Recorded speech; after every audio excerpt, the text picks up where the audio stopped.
الان خطيره، لانه 2 ضد 2، الان 2 ضد 2، يمشي حسين عيشو، يدخل حسين عيشو، خطيره جدا، والهدف الثاني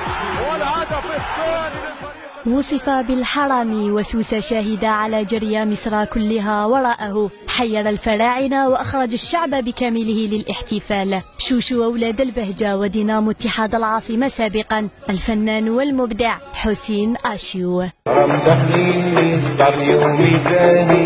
من مواليد أفريل 79 900 وألف بالجزائر العاصمة، مسيرته الكروية انقسمت إلى شطرين، أولهما وأكبرهما ذلك الذي عاشه مع اتحاد العاصمة كأكثر لاعب حمل اللونين الأحمر والأسود في تاريخ النادي لأكثر من 20 سنة، كللت بتتويجه ب4 بطولات وطنية و5 كؤوس للجمهورية رفقة أسماء شكلت الجيل الذهبي لاتحاد العاصمة. كما وصل ورفقائه إلى نصف نهائي كأس رابطة أبطال إفريقيا عام 2003.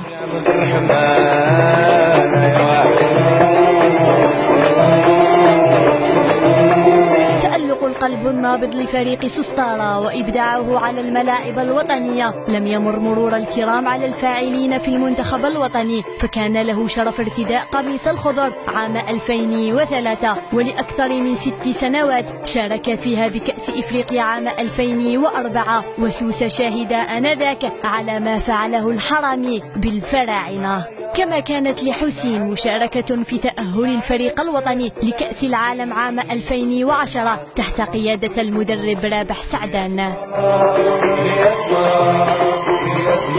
آشيو طرق باب الاحتراف عام 2006 في تجربة لم تدم إلا موسما واحدا مع نادي آرو السويسري، قبل أن يعود لفريق القلب اتحاد العاصمة لموسم واحد. بعد ذلك أمضى في فريق شبيبة القبائل ليعود بعدها للاتحاد مرة أخرى، ليغادر بعدها حسين إلى جمعية تشلف ليحط الرحال بعدها بمدينة وهران أين أمضى موسما واحدا مع المولودية المحلية، ليغادر بعدها إلى الجار اتحاد بالعباس أين لعب هناك موسمين، حيث ساهم في صعود فريق المكرى إلى حظيرة الكبار وتوج بلقب هداف الرابطة المحترفة الثانية موسم 2013-2014.